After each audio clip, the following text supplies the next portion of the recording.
Jane Eyre Chapter 10. Hitherto I have recorded in detail the events of my insignificant existence.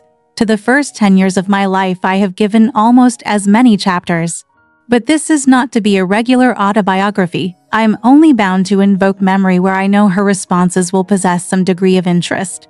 Therefore I now pass a space of 8 years almost in silence. A few lines only are necessary to keep up the links of connection. When the typhus fever had fulfilled its mission of devastation at Lowood, it gradually disappeared from thence. But not till its virulence and the number of its victims had drawn public attention on the school. Inquiry was made into the origin of the scourge, and by degrees various facts came out which excited public indignation in a high degree. The unhealthy nature of the site, the quantity and quality of the children's food, the brackish, fetid water used in its preparation, the pupils' wretched clothing and accommodations, all these things were discovered, and the discovery produced a result mortifying to Mr. Brocklehurst, but beneficial to the institution. Several wealthy and benevolent individuals in the county subscribed largely for the erection of a more convenient building in a better situation. New regulations were made. Improvements in diet and clothing introduced. The funds of the school were entrusted to the management of a committee. Mr. Brocklehurst, who, from his wealth and family connections, could not be overlooked, still retained the post of treasurer. But he was aided in the discharge of his duties by gentlemen of rather more enlarged and sympathizing minds. His office of inspector, too, was shared by those who knew how to combine reason with strictness, comfort with economy, compassion with uprightness. The school, this improved, became in time a truly useful and noble institution. I remained an inmate of its walls after its regeneration for 8 years, 6 as pupil and 2 as teacher, and in both capacities I bear my testimony to its value and importance. During these 8 years my life was uniform, but not unhappy, because it was not inactive. I had the means of an excellent education placed within my reach, a fondness for some of my studies, and a desire to excel in all, together with a great delight in pleasing my teachers, especially such as I loved, urged me on. I availed myself fully of the advantages offered me. In time I rose to be the first girl of the first class. Then I was invested with the office of teacher, which I discharged with zeal for 2 years, but at the end of that time I altered. Miss Temple, through all changes, had thus far continued superintendent of the seminary. To her instruction I owe the best part of my acquirements. Her friendship and society had been my continual solace. She had stood me in the stead of mother, governess, and, latterly, companion. At this period she married, removed with her husband a clergyman, an excellent man, almost worthy of such a wife, to a distant county, and consequently was lost to me. From the day she left I was no longer the same. With her was gone every settled feeling, every association that had made Lowood in some degree a home to me. I had imbibed from her something of her nature and much of her habits, more harmonious thoughts. What seemed better regulated feelings had become the inmates of my mind.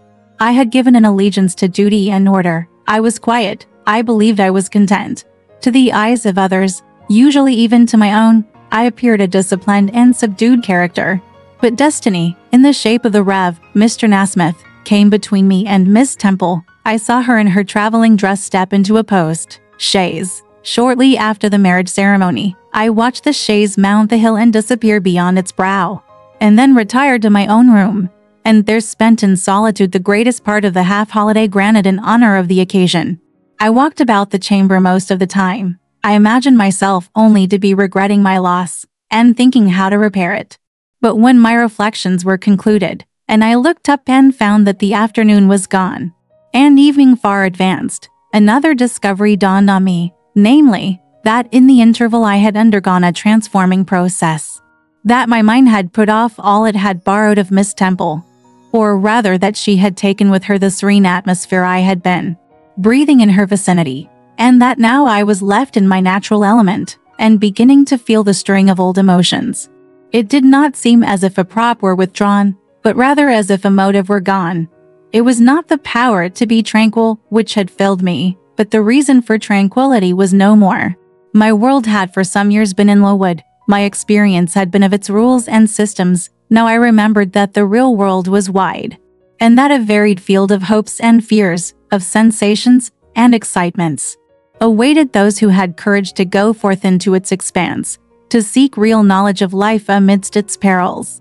I went to my window, opened it, and looked out. There were the two wings of the building. There was the garden. There were the skirts of low wood. There was the hilly horizon. My eye passed all other objects to rest on those most remote, the blue peaks. It was those I longed to surmount. All within their boundary of rock and heath seemed prison ground, exile limits. I traced the white road winding round the base of one mountain, and vanishing in a gorge between two. How I longed to follow it farther. I recalled the time when I had traveled that very road in a coach. I remembered descending that hill at twilight. An age seemed to have elapsed since the day which brought me first to Lowood, and I had never quitted it since. My vacations had all been spent at school. Mrs. Reed had never sent for me to Gateshead.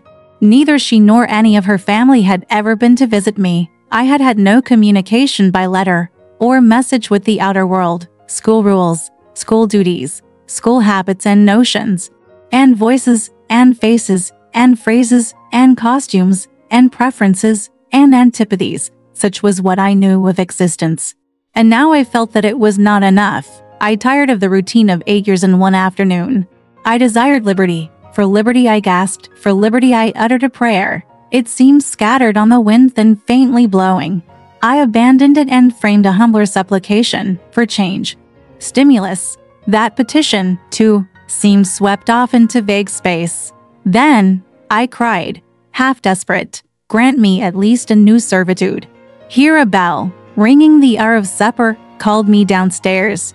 I was not free to resume the interrupted chain of my reflections till bedtime. Even then a teacher who occupied the same room with me kept me from the subject to which I longed to recur by a prolonged effusion of small talk.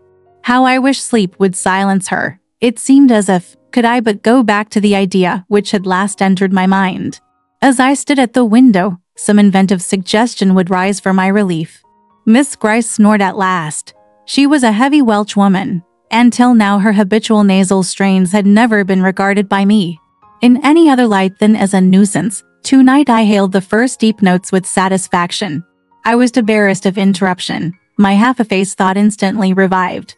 A new servitude. There is something in that, I soliloquized mentally, be it understood. I did not talk aloud. I know there is, because it does not sound as sweet. It is not like such words as liberty, excitement, enjoyment, delightful sounds truly, but no more than sounds for me, and so hollow and fleeting that it is mere waste of time to listen to them. But servitude, that must be matter of fact. Anyone may serve. I have served here 8 years. Now all I want is to serve elsewhere. Can I not get so much of my own will? Is not the thing feasible? Yes, yes. The end is not so difficult if I had only a brain active enough to ferret out the means of attaining it. I sat up in bed by way of rousing this said brain. It was a chilly night. I covered my shoulders with a shawl, and then I proceeded to think again with all my might. What do I want? A new place, in a new house, amongst new faces, under new circumstances. I want this because it is of no use wanting anything better. How do people do to get a new place? They apply to friends. I suppose. I have no friends. There are many others who have no friends, who must look about for themselves and be their own helpers. And what is their resource? I could not tell. Nothing answered me. I then ordered my brain to find a response, and quickly. It worked and worked faster. I felt the pulses throb in my head and temples, but for nearly an hour it worked in chaos, and no result came of its efforts. Feverish with vain labor, I got up and took a turn in the room, and drew the curtain, noted a star or two, shivered with cold, and again crept to bed. A kind fairy, in my absence, had surely dropped the required suggestion on my pillow, for as I lay down, it came quietly and naturally to my mind. Those who want situations advertise. You how? I know nothing about advertising. Replies rose smooth and prompt now. You must enclose the advertisement, and the money to pay for it under a cover, directed to the editor of the Herald. You must put it, the first opportunity you have, into the post at Loudon. Answers must be addressed to J. at the post office there. You can go and inquire in about a week after you send your letter, if any are come, and act accordingly. This scheme I went over twice, thrice. It was then digested in my mind. I had it in a clear practical form. I felt satisfied and fell asleep. With earliest day, I was up. I had my advertisement written, enclosed, and directed before the bell rang to rouse the school. It ran thus: a young lady accustomed to tuition, had I not been a teacher 2 years, is desirous of meeting with a situation in a private family where the children are under 14. I thought that as I was barely 18, it would not do to undertake the guidance of pupils nearer my own age. She is qualified to teach the usual branches of a good English education, together with French, drawing, and music in those days.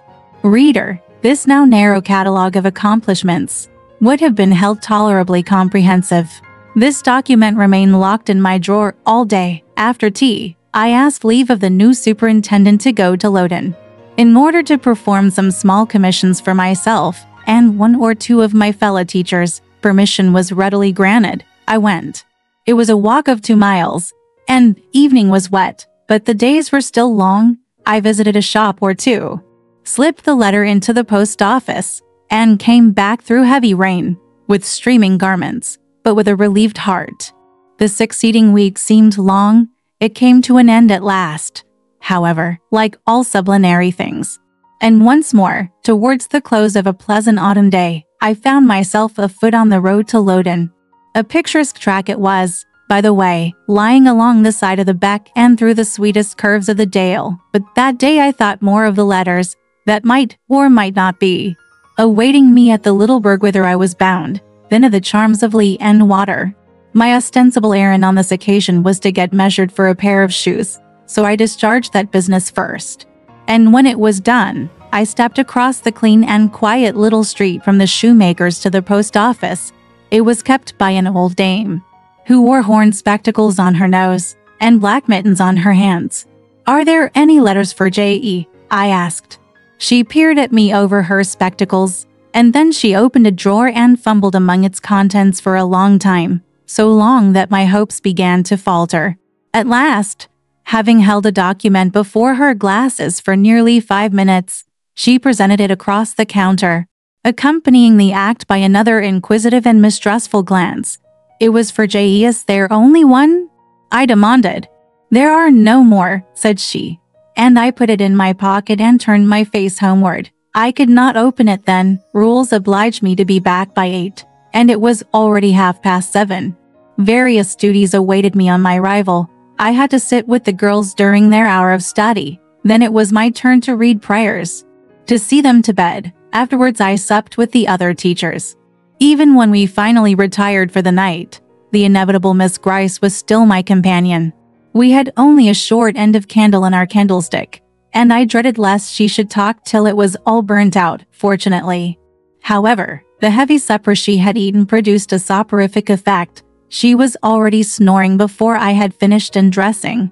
There still remained an inch of candle. I now took out my letter. The seal was an initial F. I broke it. The contents were brief. "Thursday possesses the acquirements mentioned, and if she is in a position to give satisfactory references as to character and competency, a situation can be offered her where there is but one pupil, a little girl, under 10 years of age, and where the salary is £30 per annum.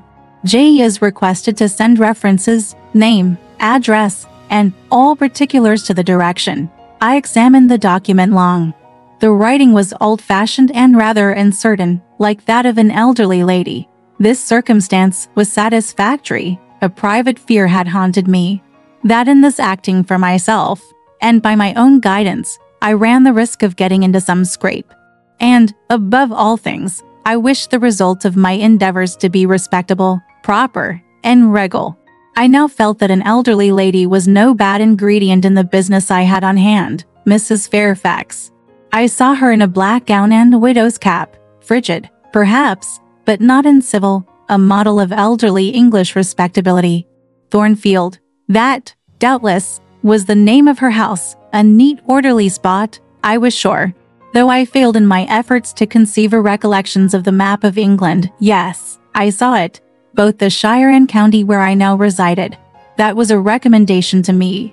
I longed to go where there was life and movement, Millcote was a large doubtless. So much the better. It would be a complete change at least. Not that my fancy was much captivated by the idea of long chimneys and clouds of smoke, but, I argued, Thornfield will, probably, be a good way from the town. Here the socket of the candle dropped, and the wick went out. Next day new steps were to be taken. My plans could no longer be confined to my own breast. I must impart them in order to achieve their success.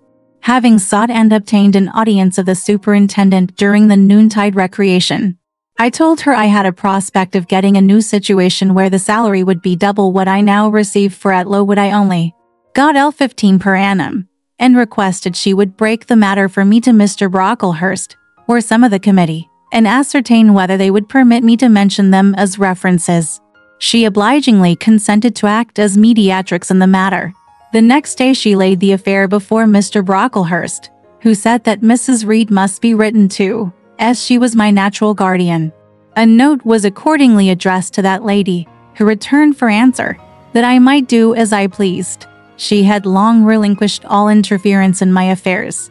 This note went the round of the committee, and at last, after what appeared to me most tedious delay, formal leave was given me to better my condition if I could, and an assurance added that as I had always conducted myself well, both as teacher and pupil, at Lowood, a testimonial of character and capacity, signed by the inspectors of that institution, should forthwith be furnished me. This testimonial I accordingly received in about a month, forwarded a copy of it to Mrs. Fairfax, and got that lady's reply, stating that she was satisfied, and fixing that day fortnight as the period for my assuming the post of governess in her house. I now busied myself in preparations. The fortnight passed rapidly. I had not a very large wardrobe, though it was adequate to my wants, and the last day sufficed to pack my trunk, the same I had brought with me 8 years ago from Gateshead. The box was corded, the card nailed on. In half an hour the carrier was to call for it to take it to Lowden, whither I myself was to repair at an early hour the next morning to meet the coach. I had brushed my black stuff traveling dress, prepared my bonnet, gloves, and muff, sought in all my drawers to see that no article was left behind, and now having nothing more to do, I sat down and tried to rest. I could not, though I had been on foot all day. I could not now repose an instant. I was too much excited. A phase of my life was closing tonight, a new one opening tomorrow. Impossible to slumber in the interval. I must watch feverishly while the change was being accomplished. "Miss," said a servant who met me in the lobby, where I was wandering like a troubled spirit, "a person below wishes to see you." The carrier, no doubt, I thought, and ran downstairs without inquiry. I was passing the back parlor, or teacher's sitting room, the door of which was half open, to go to the kitchen, when someone ran out. "It's her, I am sure. I could have told her anywhere," cried the individual who stopped my progress, and took my hand. I looked. I saw a woman attired like a well-dressed servant, matronly, yet still young, very good looking, with black hair and eyes, and lively complexion. "Well, who is it?" she asked, in a voice and with a smile I half recognized. "You've not quite forgotten me, I think, Miss Jane?" In another second I was embracing and kissing her rapturously. "Bessie, Bessie, Bessie." That was all I said, whereat she half laughed, half cried, and we both went into the parlor. By the fire stood a little fellow of 3 years old, in plaid frock and trousers. "That is my little boy," said Bessie directly. "Then you are married, Bessie?" "Yes, nearly 5 years since, to Robert Levin, the coachman. And I've a little girl besides Bobby there, that I've christened Jane." "And you don't live at Gateshead?" "I live at the lodge. The old porter has left." "Well, and how do they all get on? Tell me everything about them, Bessie. But sit down first. And, Bobby, come and sit on my knee, will you?" But Bobby preferred sidling over to his mother. "You're not grown so very tall, Miss Jane, nor so very stout," continued Mrs. Levin. "I dare say they've not kept you too well at school. Miss Reed is the head and shoulders taller than you are, and Miss Georgiana would make 2 of you in breadth. Georgiana is handsome, I suppose, Bessie?" "Very.